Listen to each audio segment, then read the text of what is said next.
이번 시간에도 지난 시간에 이어서 카네기 인간관계 30가지 원칙 읽어보겠습니다. 사람의 마음을 움직이는 황금률 30가지 원칙 읽어보겠습니다. 이번 시간에는 9번째 원칙부터 읽어보겠습니다. 상대방으로 하여금 중요하다는 느낌이 들게 하라. 단 성실한 태도로 해야 한다.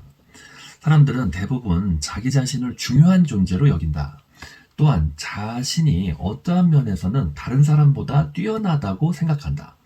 따라서 진심에서 우러나오는 인정과 칭찬은 아주 강력한 상대방의 마음을 사로잡을 수 있다입니다. 인간의 행동에 있어 가장 중요한 원칙이 한 가지 있습니다. 이것을 따르면 우리는 인간관계에 있어 거의 모든 문제를 피할 수가 있고 많은 친구를 얻으면서 행복을 즐길 수가 있습니다. 그것은 다름 아닌 다른 사람의 가치를 인정하는 것입니다. 뉴욕의 33번가와 8번가 모퉁이에 있는 한 우체국에서 등기 우편을 보내려고 줄을 서서 기다리고 있을 때였습니다. 등기 담당 직원은 매일 우편물의 무게를 달고 우표와 거스름돈을 내주는 반복되는 업무에 실증을 느끼고 있는 것처럼 보였습니다. 기다리는 동안 혼잣말로 속삭였습니다. 저 직원이 나를 좋아하도록 한번 만들어 볼까? 그러기 위해서는 내가 아니라 저 사람의 장점을 말해주자. 그래서 데일 카네기 자신에게 질문을 했습니다. 진실로 저 사람을 칭찬하려면 어떤 점을 칭찬해야 할까? 이것은 그리 쉬운 문제가 아닙니다. 특히 상대방을 처음 만났을 때는 너무 어렵습니다. 하지만 이번에는 생각보다 쉽게 그의 장점을 발견할 수 있었습니다. 직원이 내 우편물에 무게를 달고 있을 때 나는 진심으로 감탄하면서 이렇게 말했습니다. 당신의 건강한 머릿결, 정말 부럽습니다. 약간 놀라는 표정을 지으면서도 그의 얼굴에는 미소가 담겨져 있었습니다. 글쎄요, 옛날보다는 색이 많이 바랬는데요. 라며 그 직원은 겸손하게 말했습니다. 나는 비록 전에는 어땠는지 모르지만 머릿결이 참으로 매력적이라고 말해주었습니다. 그는 기쁨을 감추지 못했습니다. 우리는 즐거운 대화를 잠시 나누었는데 그 직원이 내게 마지막으로 한 말은 사실 많은 분들이 제 머릿결을 칭찬해 줍니다. 라는 것이었습니다. 아마도 그 직원은 즐거운 기분으로 점심을 먹으러 갔을 것이고 저녁에 집에 돌아가서 아내에게 오늘 낮에 있었던 일에 대해 이야기했을 것입니다. 거울을 들여다보며 매력적인 머리카락이야 라고 중얼거렸을지도 모릅니다. 인간관계의 법칙에 대해서 철학자들은 수천 년에 걸쳐 연구를 계속해왔고 그 가운데 한 가지 중요한 교훈을 찾아냈습니다. 그것은 새로운 것이 아니고 인류 역사만큼 오래된 것입니다. 남에게서 대접을 받고자 하는 대로 너희도 남을 대접하라. 이 황금률에 따라 행동합시다. 남에게 대접받고자 하는 그대로 남에게 베푸십시오. 언제 어디서나 그렇게 해야 합니다. 이것은 2500년 전 페르시아에서 아스터가 그의 추종자들에게 가르쳤고 2400년 전 중국에서 공자가 가르쳤으며 기원전 500년 전 겐지스 강에서 석가모니가 가르친 것입니다. 그보다 1000년 전에 이미 힌두교의 성서에서도 이것을 가르쳤습니다. 그리고 예수는 19세기 전에 위대의 다윗산에서 이것을 가르쳤습니다. 아마도 세상에서 가장 중요한 법칙일 것입니다. 인간은 누구나 자신의 가치를 인정받기를 원합니다. 적어도 자신의 세계에서는 자신이 중요한 존재라고 느끼고 싶어 합니다. 경박한 아첨을 듣고 싶어 하지는 않지만 진심에서 우러나오는 아낌없는 칭찬을 원합니다. 찰스 슈아브의 말처럼 사람들은 친구나 동료들이 진심으로 동의해주고 칭찬하는데 인색하지 않기를 바라고 있습니다. 이것은 우리 모두가 원하는 것입니다. K는 20세기 초 크리스천, 재판관, 맨, 섬의 사람들 등의 베스트셀러 작가입니다. 그는 대장장이의 아들로 태어나 8년밖에 교육을 받지 못했지만 세계에서 가장 부유한 작가가 되었습니다. 그가 14행시와 민요를 좋아했으며 특히 영국의 시인 단테 가브리엘 로제티의 시에 심취해 있었습니다. 로제티의 시에 심취해 있었습니다. 그는 로제티의 예술적 공적을 찬양하는 글을 쓴 뒤 그 사본을 로제티에게 보냈습니다. 그것을 본 로제티는 매우 기뻐했습니다. 그는 자신의 능력을 이처럼 높이 평가해주는 젊은이는 분명히 훌륭한 인물이 될 거라고 판단하여 이 대장장이의 아들을 런던으로 오게 하여 자신의 비서로 채용했습니다. 이것은 케인의 인생의 큰 전환점이 되었습니다. 그는 새로운 직업을 통해서 유명한 문학가들과 사귀게 되었고 그들의 조언과 격려에 힘입어 훗날 세계적인 작가로 이름을 떨치게 되었습니다. 맨 섬에 있는 그의 저택 그리바 캐슬은 전 세계로부터 찾아오는 관광객의 명소가 되었고 그가 남긴 유산은 250만 달러나 되었습니다. 만일 케인이 로제티를 찬양하는 글을 쓰지 않았더라면 그는 이름 없는 가난뱅이로 일생을 마치게 되었을지도 모릅니다. 프랑스의 루앙에 사는 레스토랑 주인인 마레는 이 원칙을 이용해서 레스토랑의 중요한 직원을 잃을 뻔한 위기에서 벗어났습니다. 그 직원은 5년 동안 일하면서 21명에 달하는 다른 종업원들과 마레 사이의 연결고리 역할을 하고 있었습니다. 마레는 등기 우편으로 그녀의 사표를 받고 충격을 받았습니다. 마레는 그때 심정을 이렇게 말했습니다. 저는 무척 놀라기도 했고 한편으로는 크게 실망하기도 했습니다. 그녀를 섭섭하게 대하지 않았고 그녀가 요청하는 일은 대부분 들어주었거든요.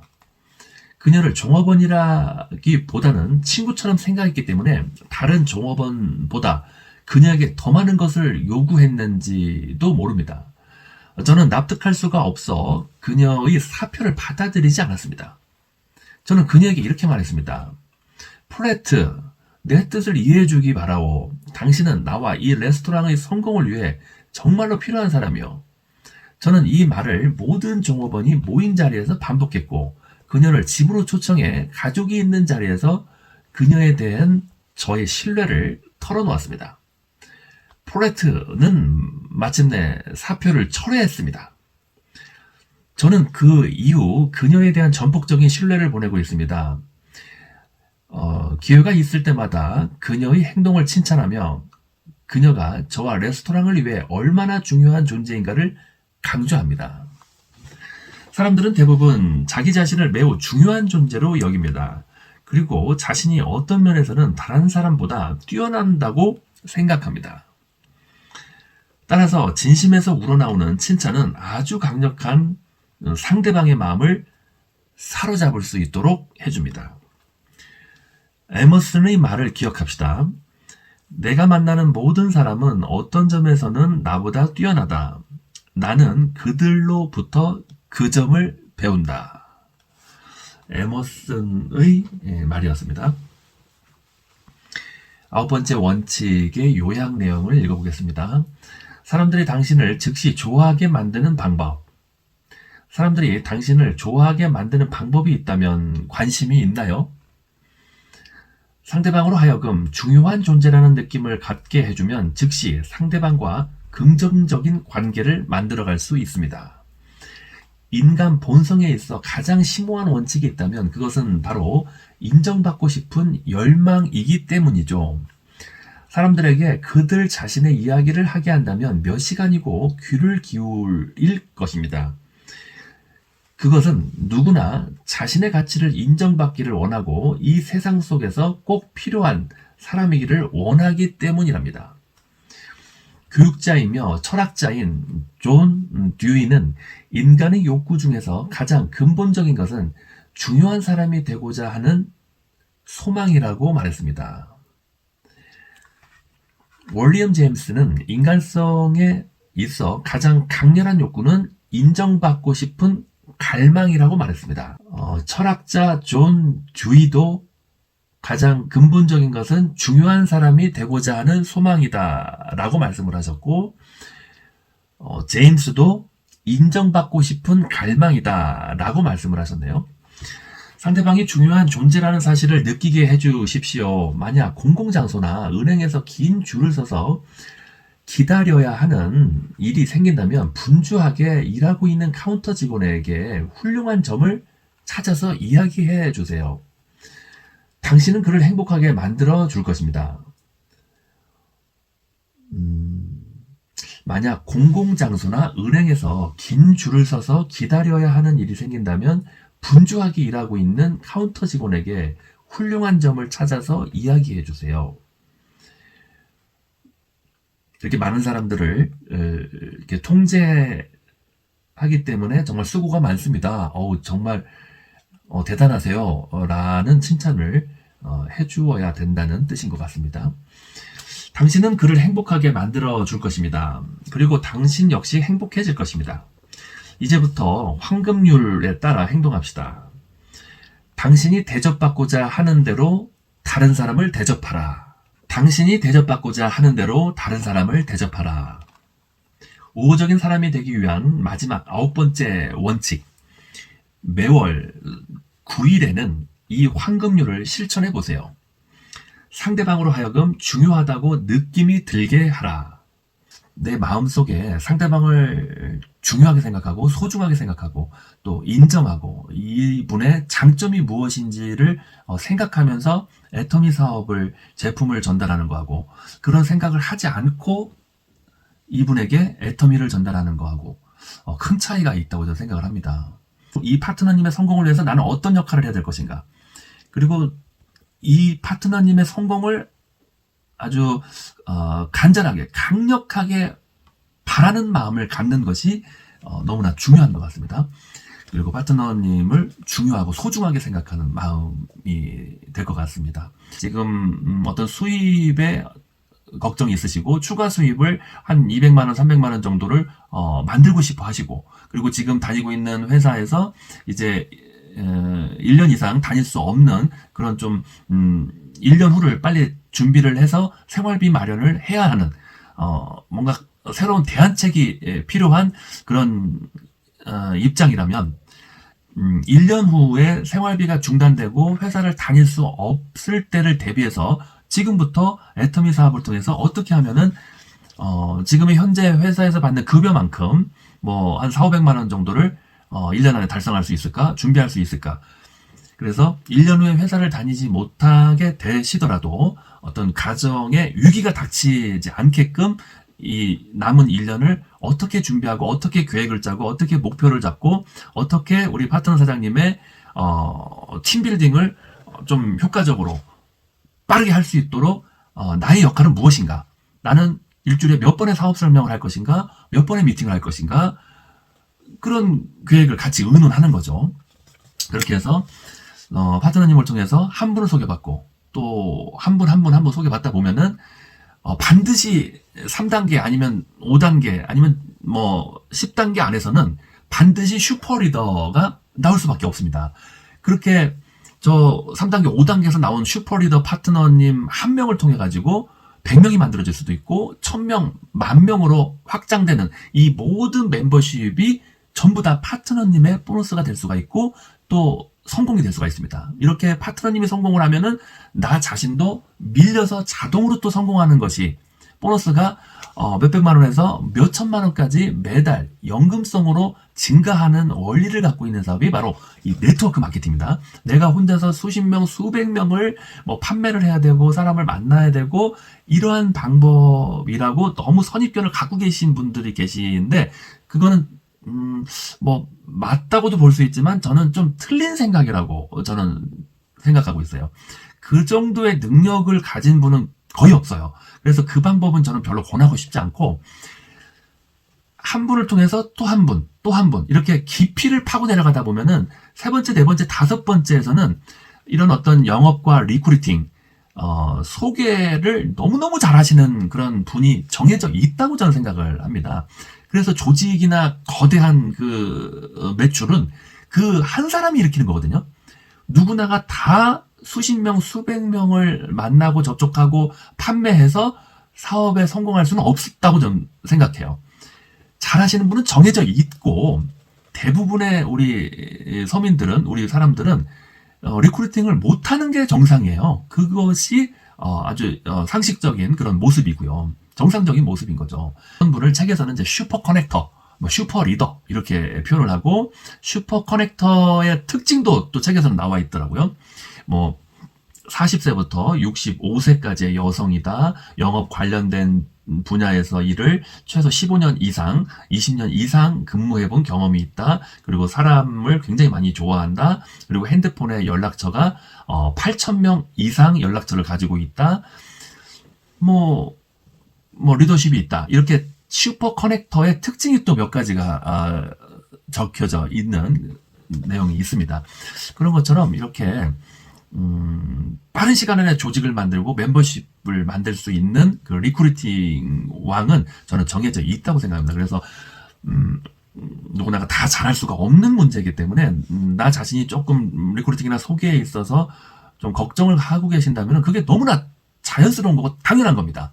한 명을 소개할 수는 있거든요. 누구든지 한 명을 소개할 수 있거든요. 이렇게 해서 깊게 파내려가는 방식으로 이렇게 해서 슈퍼리더가 나오지 말라고 제사를 지내도 고사를 지내도 슈퍼리더를 분명히 우리 모든 사장님들에게 나올 수밖에 없는 것이 이 거대한 조직 구축의 원리이고 공통점입니다. 그 비결입니다.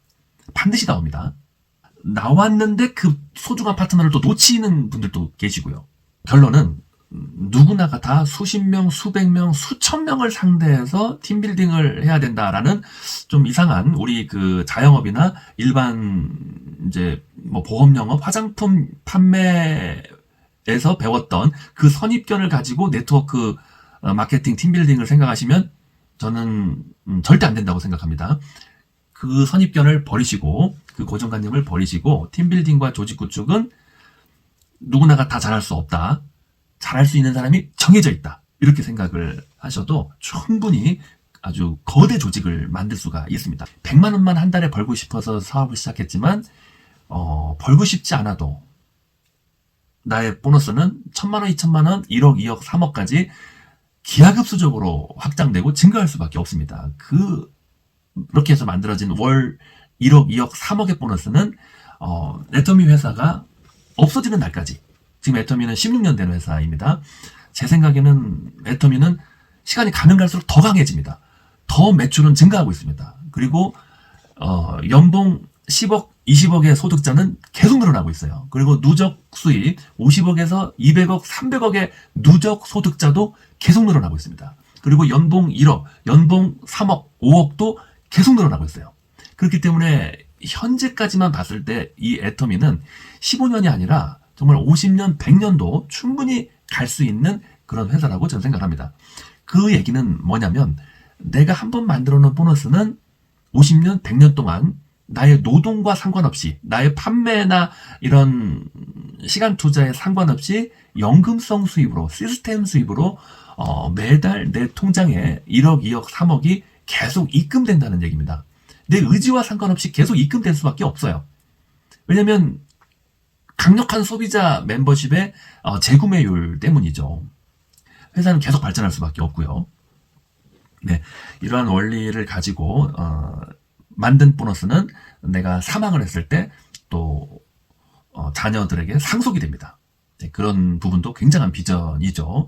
내가 사망함과 동시에 수입이 삭제되는 것이 아니라 나의 자녀에게까지 자동 상속이 지금 애터미에서는 수많은 분들에게 지금 실제로 지금 이루어지고 있습니다. 예를 들면은 300만 원 정도의 연금성 보너스를 만들었는데 교통사고로 사망을 하신 분들도 몇 분 계시고요.